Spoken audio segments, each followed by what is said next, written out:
Hello दोस्तों, मैं हूं ऋषभ कपूर websofttutorials.com से। इस ट्यूटोरियल में दोस्तों मैं आपको लिस्ट के बारे में बताऊंगा। दोस्तों तीन तरह की लिस्ट होती है HTML में, अनऑर्डर्ड लिस्ट, ऑर्डर्ड लिस्ट और डेफिनेशन लिस्ट। पहले हम दोस्तों अनऑर्डर्ड लिस्ट के बारे में बात करेंगे। दोस्तों इसके लिए UL टैग यूज होता है जो कि अनऑर्डर्ड लिस्ट है, जिसका मतलब इसके बाद दोस्तों हम li टैग यूज करते हैं इसमें, जो कि डिफाइन करता है कि लिस्ट आइटम को। ये अनऑर्डर्ड लिस्ट और ऑर्डर्ड लिस्ट दोनों में यूज किया जाता है। जैसे मैं इसमें लिखता हूँ item 1,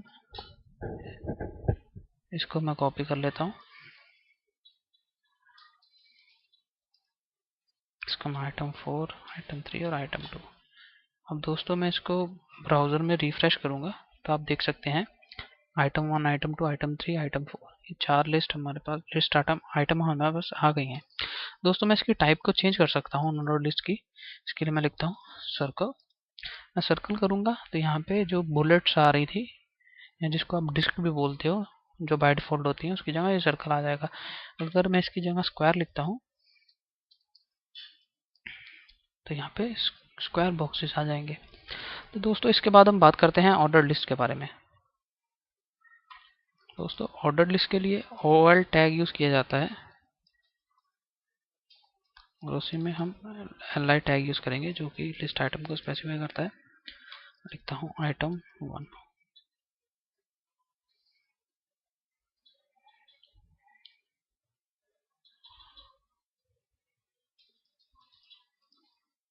इसको दोस्तों मैं कॉपी कर लेता हूँ। अब मैं इसको रिफ्रेश करता हूँ तो आप देख सकते हैं कि एक ऑर्डर्ड फॉर्मेट में आ गई है। मीन्स 1 2 3 4। हम इसको ABCD भी कर सकते हैं, हम इसको रोमन में भी लिख सकते हैं। वो उसके बारे में आपको बताता हूँ। उसके लिए हमको इसकी टाइप स्पेसिफाई करनी पड़ेगी। अगर मैं स्मॉल I लेटर लिखता हूँ तो ये स्मॉल रोमन में लिखा जाएगा। अगर मैं कैपिटल I लिखता हूँ तो ये capital I list order list form में आ जाएगी। अगर मैं स्मॉल A लेटर लिखता हूँ तो ये ABCD की फॉर्मेट में आ जाएगा। अगर मैं कैपिटल A लिखता हूँ तो ये कैपिटल ABCD की फॉर्मेट में आ जाएगा। इसके बाद दोस्तों बात करते हैं हम डेफिनेशन लिस्ट के बारे में। दोस्तों डेफिनेशन लिस्ट जो होती है वो डिफाइन करती है एक डेफिनेशन लिस्ट को। वो मैं आपको कैसे कैसे करते हैं मैं आपको बताता हूँ। इसके लिए DL टैग यूज किया जाता है।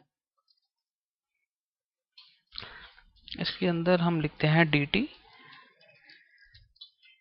जो कि डिफाइन करता है item which defines an item in definition list, जो कि एक आइटम को डेफिनेशन लिस्ट में डिफाइन करता है। जैसे कि मैं एक वेब डिजाइनर हूँ, मैं लिखता हूँ वेब डिजाइनर।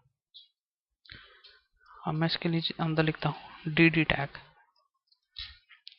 तो जो DD टैग होता है, it defines the description of an item in definition list. Means ये डेफिनेशन लिस्ट की आइटम के बारे में डिस्क्रिप्शन देता है। जैसे वेब डिजाइनर हूँ मैं, तो मैं क्या क्या यूज करता हूँ, फोटोशॉप, तो मैं क्या करता हूँ HTML2, सॉरी PSD2 HTML। उसके बाद अगर मैं इसको मैं कॉपी कर लेता हूँ दोस्तों।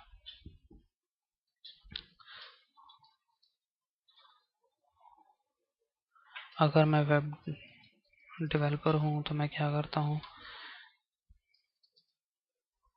प्रोग्रामिंग करता हूँ, फॉर्म्स में वैलिडेशंस लगाता हूँ। तो दोस्तों जब मैं इसको रिफ्रेश करूँगा तो आप देख सकते हैं ये जो है कि एक आइटम है डेफिनेशन लिस्ट की, और ये इसकी हमारे को डिस्क्रिप्शन दे रहा है, ये जो नीचे वाले दोनों है। तो इस ट्यूटोरियल में इतना ही दोस्तों। मेरे चैनल को सब्सक्राइब करना ना भूलें। तो अगले ट्यूटोरियल में हम मिलते हैं।